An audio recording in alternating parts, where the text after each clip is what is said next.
Brazil mengumumkan Indonesia resmi menjadi anggota penuh BRICS pada Senin 6 Januari. Sebagai tuan rumah dan presiden BRICS tahun ini, Brazil mengatakan seluruh anggota asosiasi itu telah menyetujui secara konsensus soal keanggotaan Indonesia. Menurut Brazil, keanggotaan Indonesia di BRICS merupakan bagian dari dorongan perluasan organisasi saat pertemuan puncak BRICS pada 2023 di Johannesburg.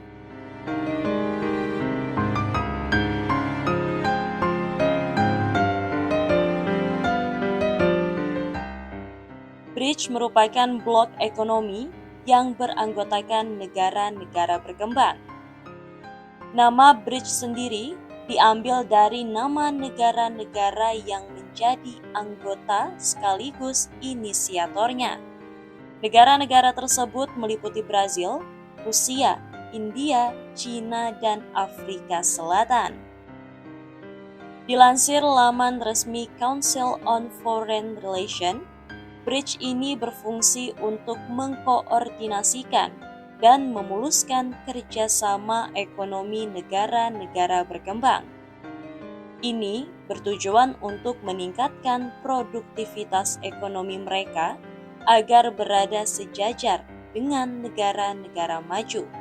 Sebab saat ini kekuatan ekonomi global didominasi oleh negara-negara maju yang berasal dari Eropa, Amerika, dan beberapa dari Asia.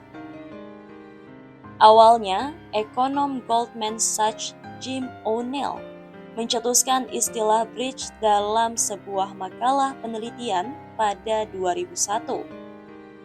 Ia berpendapat bahwa pertumbuhan negara-negara Brazil, Rusia, India, dan China atau yang disebut BRICS siap untuk menantang negara-negara G7 yang dominan. Dari situ, Rusia kemudian menyerukan pertemuan keempat negara tersebut pada 2009.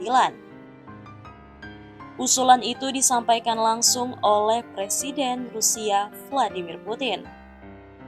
Pertemuan itu sekaligus menjadi KTT BRICS resmi pertama. Setahun kemudian, Afrika Selatan bergabung dengan blok tersebut atas undangan dari China.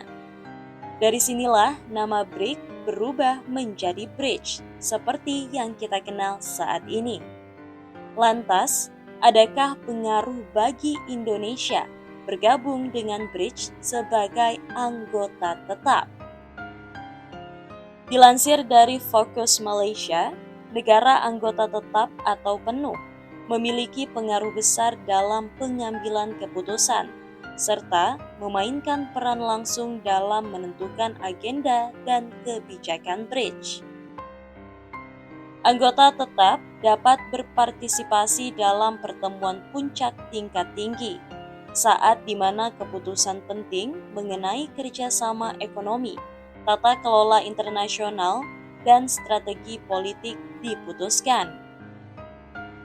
Anggota penuh juga memiliki pengaruh yang lebih besar terhadap lembaga-lembaga BRICS seperti New Development Bank atau NDB dan Contingent Reserve Arrangement atau CRA.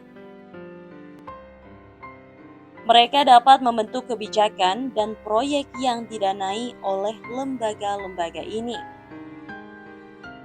Anggota tetap BRICS juga memperoleh manfaat dari perdagangan, investasi, dan kerjasama ekonomi yang lebih dalam dengan anggota lainnya, seperti dengan membuat perjanjian perdagangan istimewa atau proyek infrastruktur bersama. Anggota penuh juga memiliki pengaruh strategis terhadap perumusan kebijakan atas isu-isu global, seperti reformasi keuangan, kebijakan perubahan iklim, dan negosiasi geopolitik. Lebih lanjut, anggota penuh memiliki keselarasan diplomatik dan politik yang lebih besar sebagai bagian dari proses pengambilan keputusan inti yang memungkinkan mereka untuk beraliansi dengan negara-negara ekonomi besar dan mengadvokasi reformasi di lembaga-lembaga global seperti misalnya Dana Moneter Internasional atau Perserikatan Bangsa-Bangsa atau PBB. Negara partner atau mitra bridge sementara itu tidak memiliki hak suara atau pengaruh besar atas keputusan dan kebijakan internal bridge. Mereka memiliki kewenangan terbatas dalam pengambilan keputusan. Guru Besar Fakultas Ilmu Budaya dari Universitas Indonesia, Yon Mahmudi, menganggap keanggotaan bridge bisa menjadikan Indonesia lebih mendekatkan diri dengan negara-negara di kawasan selatan atau yang biasa dikenal Global South. Menurut Yon, Indonesia juga akan lebih punya daya tawar di mata dunia. Negara-negara barat kerap mengesampingkan negara dengan ekonomi berkembang dan dari wilayah selatan. Pengamat hubungan internasional dari Universitas Padjadjaran, Teuku Reza Shah, juga punya pendapat serupa. Dia bahkan menyebut Indonesia akan punya kekuatan lebih di organisasi internasional seperti Perserikatan Bangsa-Bangsa atau PBB. Selama setahun terakhir, Indonesia kerap mengkritik Dewan Keamanan PBB karena dianggap gagal menjaga perdamaian dan stabilitas menyusul agresi Israel di Palestina.